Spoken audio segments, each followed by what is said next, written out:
Hey guys, Jerry Lawson here with 24todouble, answering the simple question, how do I get started?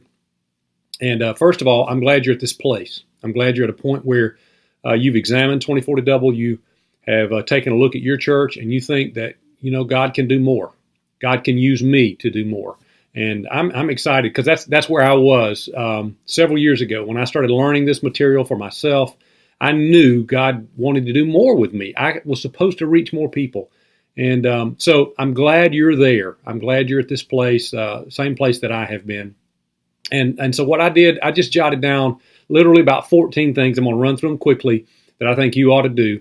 The first one to get started with 24todouble is prayer. Now, that's not, okay, he's a preacher, I'm a preacher, we're supposed to pray. No, I mean that. Because what you're doing with 24todouble is going to require a lot of passion. It's going to require overcoming some things. There are going to be some obstacles. There are going to be some people who are not on board with this. And you've got to be convinced, not by data, not by a gifted speaker who's talking about it, but deep in your heart, you've got to be convinced this is what God is leading us to do. So you get in your prayer closet, you talk to God about it, and you get sold on it. And then you need to engage the rest of your team in prayer. You can't outsource prayer to anybody. You can't just have a prayer team and have them praying. Now, you should have a prayer team. And if you're like me, I've got certain people who pray over my ministry, and they're my elders and key leaders and key staff members. And I throw out prayer requests to them all the time. I'd get them on this immediately. Share your heart. Get them praying. Get them praying with you. The second thing is focus on the why a lot more than you focus on the what. You want to win the hearts of the people. And so start talking to them in terms of why we need to do this. Now, focusing on the why more than the what in 24todouble is a tall order because there is a lot of what in this. There's a lot of go here, do this, say that, implement this program. I mean, there's a lot of learning. So if you're going to focus on the why more than the what, again, you've got to be really focused on vision. You've got to talk about it. You've got to bleed vision, which leads me to my third point. Don't rush past the vision teaching. Module 1 in 24todouble, you'll find out, is all about vision. And we want you to determine who your church is and where your vision is. Now, a lot of you have already done something like this. Do it again. Go through the process again. We have adapted Jim Collins' hedgehog principle, from good to great, adapted into a little bit more of a church model. And we say, take a good look at determining what you're passionate about, Pastor, you and your church. Your church is going to reflect your passion. What is it that you do better than anyone else? What do you do great? And thirdly, what produces results? What actually helps the church grow? What gets more people in the building, gets more resources in the offering? Those three things. And whatever fits in all three of those areas, not just one or two, but in all three, that's where you're going to focus. And then talk about it, and start dropping other things. Just other things that don't really matter. Don't be afraid to say, why do we do this? Let's just stop doing that. So don't rush past that process, all right? We're so quick to say, yeah, prayer's important, and I pray, yeah, vision's important, and we have a vision statement. Don't rush past that. Dig into that and make sure, because it's a long haul, and people are not going to respond to numbers and facts. They're going to respond to vision. They buy into vision. The fourth thing, Pastor, you have to be the champion for this. If you're thinking, well, I've got a great, sharp administrator, I've got a really good leader, good assistant, I'm going to put him on this and I'll just drop in and out. Let me tell you, just don't even sign up. That you heard me right. I'd rather you not sign up, because I don't want churches all around America who say, well, we tried 24todouble and it didn't work. Well, it didn't work because you didn't work it. I'm going to go ahead and tell you, I'll give you a 100% guarantee. If you don't work it, it will not work. It's not a magic pill. It's not some kind of fairy dust you're going to sprinkle over your church. You've got to be bought in, Pastor. You 100% have to be bought in. And if you're not bought in, don't do it. Just don't do it. Make sure or delay it until you can buy in. You need to be at every session. Now, the fifth thing, develop a coalition of the willing. That's what I call it, a coalition of the willing.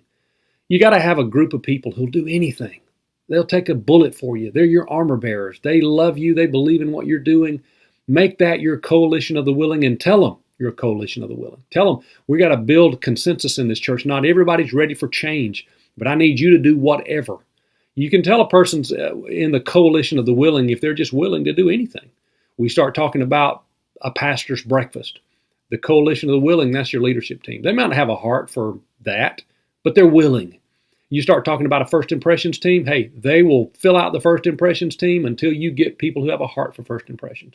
We start talking about children's ministry, they'll fill in the gaps of children's ministry. They're just willing. Find out who that is, share your heart with them, get them on board. Next, the church administrator, if you have one, the administrative assistant, secretary, whether it's a volunteer, whoever, needs to be bought in. They need to be at as many sessions as possible. Your church board, your leadership team, elders, deacons, whatever that is in your church setting, need to be at least at 80% of these sessions because they've got to be selling this. They've got to be bought in on that. It's really helpful. Next, it's very helpful to attend a nearby church that is doing successfully the 24 to double system. Now, we have several churches you can check with us on where you could go, but Daystar in the Birmingham area, you could fly into Birmingham or Huntsville. We're right between those two cities, and you could come see us. We have churches all the time, almost one a month in here. We'd be happy to help you open up our 7 teams and kind of help walk you through that. Next, it may be very helpful for you to display somewhere the 7 teams, sort of a flow of teams 1 through 7. It's often helpful for people to be able to see that.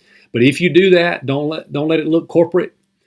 Make it be lots of faces, lots of smiles, lots of images. People are drawn to that, and you don't want anything that looks corporate. They worked all week long in a corporate setting, a work setting. Church shouldn't look like work. But if you can show some kind of a visual graphic, maybe images on the wall at Guest Central or something like that, it just kind of shows the 7 teams and gives people an opportunity to see where they might fit in. That's good. Number 10, we're almost home. Churches around 150 or less should absolutely stick to the timeline laid out in 24 to double. There's a sequential order that we teach this. Even though there are 7 teams, we don't teach team 1, month 1, team 2, month 2, team 3, month 3. Those 7 teams are set up in the order that a person coming to your church would first experience them. So team 1, the first team they're going to experience is the outreach team. And they're going to experience outreach team first because the website or the, some kind of billboard or some kind of marketing is the first thing that reached them. Team 2 is the wow team or the first impressions, and that's the next people they're going to experience. Now, even though that's the sequential order that a newcomer experiences your church, that's not the sequential order we teach it in. Because you've got to develop some traction. You've got to start getting the numbers up, because when you start changing things, people start arguing and they start wondering why we're changing anything. So we've done this with hundreds of churches. We have figured out what is the low-hanging fruit that you can grab easily. Start getting the numbers up. And so we're going to talk about vision up front because you can't go without vision. But then we're going to quickly get into big events and show you how to turn 4th of July, Easter, Christmas, Friend Day, whatever's your best big event, homecoming, whatever it is. I'm going to show you how to get more people there. That generates excitement, and that's why you want to run through that. Remember, before you win the battle for your city, you got to win the battle of the hearts of your people. And so we've set this up in order. Don't jump ahead of us if you're in that smaller church. Now, if you're in a church of 250 or larger or somewhere around 250 or above, you might want to purchase the whole system up front and find out what your area of greatest need is. Because if your church is larger, you got larger because you're doing some things well and you have some systems in place, and we don't want to just wreck those good systems. But think about your church like a barrel, a wooden barrel with slats around it. Wherever the lowest slat is missing, that's where all the water is going to drain out.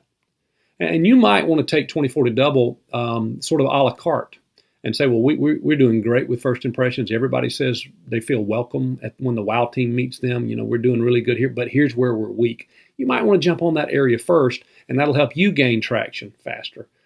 So you'll have to figure that out for yourself, but we have some people who can help you determine that.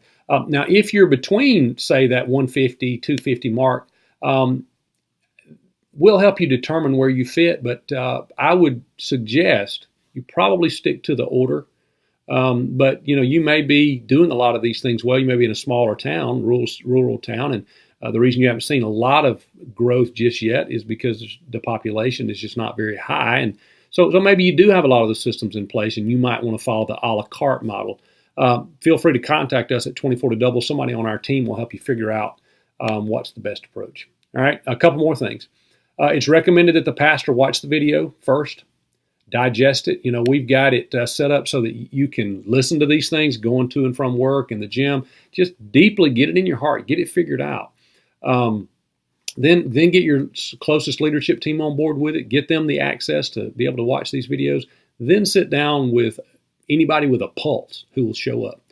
Some of our most successful churches do it that way. They tweet me pictures of them sitting in their sanctuary, just turn on the video screen, and there's 150, 200 leaders there, and just everybody's bought in. That's the best way. Just you get it in your heart, get your leader team around it, then get everybody around it. But I did want to mention that sometimes some churches have some influential leaders that are dead set against church growth systems. They've heard bad things. They've had a bad experience. They think you're like Moses, pastor. They think you go in your office and like God on the top of the mountain drops the 10 Commandments out on you, and that's the only place to learn anything. We both know that's not true. We know that God wants us to be mentoring others and be mentored by others at all times. And just like there are people mentoring me through this teaching, I'm mentoring you. But if they can't buy into that and you can't power through that, then one other approach might be you just let me train you. You learn, you memorize this stuff, and you make the presentation I'm making to you, you make it to them. All right? Again, I don't think that's the best model, because when I'm sitting in a town of 2,000 and I've got a church of 2,500, it's a pretty strong testimony to your people for them to say, hey, we can do that too. And I think that's the best way to approach it. But it may not work for you. You may want to just leave me out of it altogether and do the teaching yourself. Finally, pastors, leaders, 24-to-double is very difficult. It's like losing weight or going to college. It's a tremendous benefit, but it's going to take a lot of work. The system will work if you work the system. But it's very important that you are personally determined that you want to win your city for Christ, that you realize Christianity is dying in America, that early on in American days, 80% of Americans went to church. In my grandfather's lifetime, 40% of Americans went to church. This Sunday, 20% of Americans will go to church, and it's estimated by the year 2050, 11% of Americans will be in church. It's staggering how it's halved, 80 to 40, 40 to 20, 20 to 11. There is a bad model happening in our world today. The church is not solving that problem. You've got to know, Pastor, God's called me to save Christianity in America. He's called me to turn my city around, and you've got to be bought in. So this is a 24-month commitment. You've got to believe that it's worth it. You're not jumping in and out. You're not hopping, read somebody's book, tried to throw it into implementation. It didn't work. We're doing something else. That's not where you are. You are bought in for the long haul. Know that I'm praying for you. Know that I believe I'm in partnership with you, and we're here for you if there's anything we can do. God bless you, and thank you for watching this little quick video.